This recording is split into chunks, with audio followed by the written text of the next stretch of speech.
The federal government is putting in place new measures today to help stop the spread of COVID-19, and they announced that air passengers can now only enter Canada after getting a negative result from a COVID test. Hi guys, Happy New Year. Welcome back to my channel. So guys, sometime last year I went to Canada with my Canadian husband and my daughter during the pandemic, and the only requirement we had for entering Canada was ensuring that we self-isolated, right, for 14 days upon arrival. I remember walking to the Toronto Pearson International Airport, and there was so much information given to us with regard to how to self-isolate properly. Things have now changed. The Canadian government have new rules for Canadians that are returning to Canada. The reason I say Canadians returning to Canada is because Canada as a country is not currently welcoming visitors to the country. Non-Canadians are not allowed to travel to Canada right now unless they are part of an exempt group. If you would like to know what this exempt group is, I'm going to leave the link to the official government website, canada.ca, where you can check what this exempt group is. I'm also going to leave a link to a tool on the Canadian government website whereby you can answer a few questions which would determine and help you determine whether or not you are eligible to travel to Canada right now. The rules that I'm going to be sharing in my video today with regard to rules for entering Canada are going to be in effect starting Thursday, the 7th of January, 2021. So if your flight is going to be arriving in Canada on the 7th or onwards, you need to keep watching this video.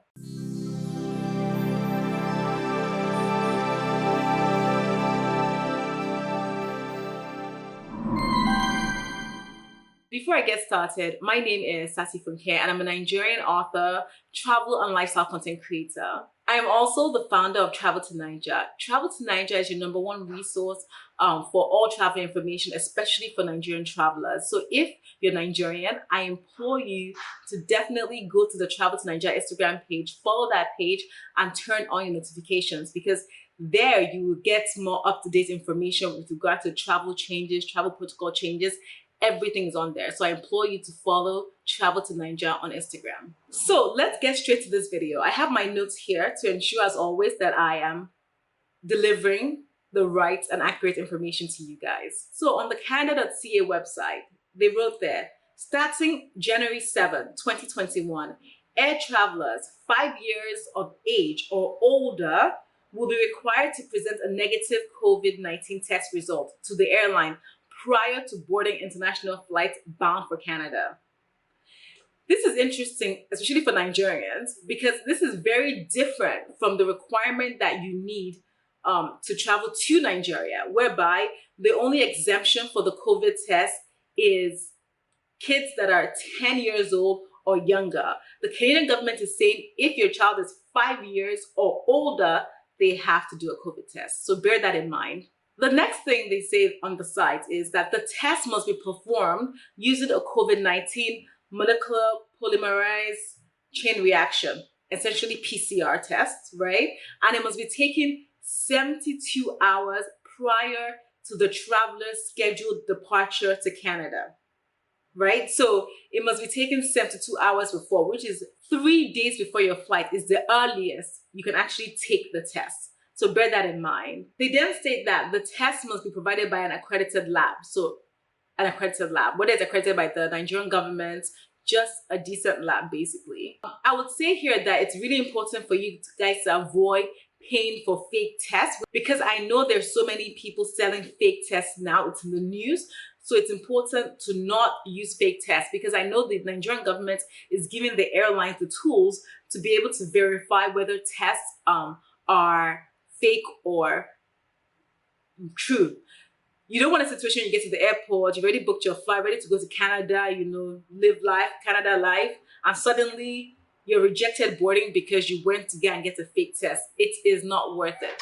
I should state here though, which is quite interesting, because the Canadian government says that if you can demonstrate that you're flying from a location that there are no available clinics to do a COVID test, you will still be allowed to fly, but you would have to do a mandatory 14-day quarantine at a government-approved facility. So basically here they're saying that, which is not an issue with Nigerians in Nigeria because there's so many clinics in Nigeria for you to do your tests, right? But if you were in a country whereby, or a city, a remote city somewhere, whereby there was no way to get a COVID test done, they would basically, discretionally allow you to fly into Canada. But when you get into Canada, that 14-day isolation, they said that everybody has to do by themselves, though, they will actually take you into their own government facility to quarantine there for 14 days. In general, if you receive a negative COVID test and they allow you to fly to Canada, as I mentioned, once you get to Canada, you have to self-isolate by yourself, right? They're not going to put you in the government facility if you have a negative COVID test. So it's important to know that you have to self-isolate. Everybody has to self-isolate. And the government makes a point to say that violating any of the instructions provided when you enter Canada is an offense under the Quarantine Act and could lead to up to 6 months in prison. Prison, guys. And $750,000 in fines. Like, guys, that amount is just mind-blowing that it's not worth you breaking the rules for. You know what I mean?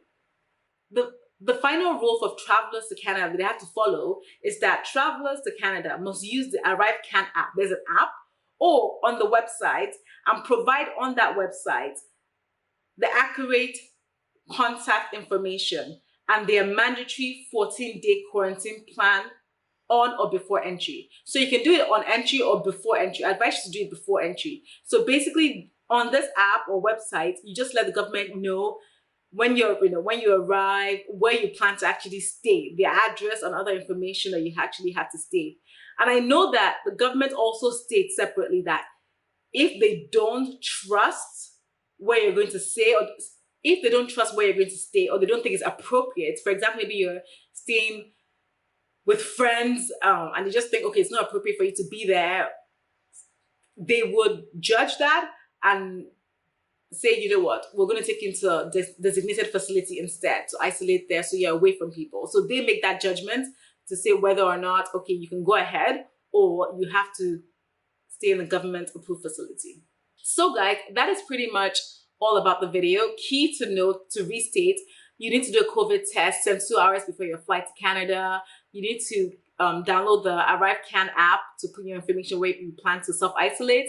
You need to know that you're going to be having to self-isolate when you get to Canada for 14 days. It's mandatory. Those are the key things you need to know.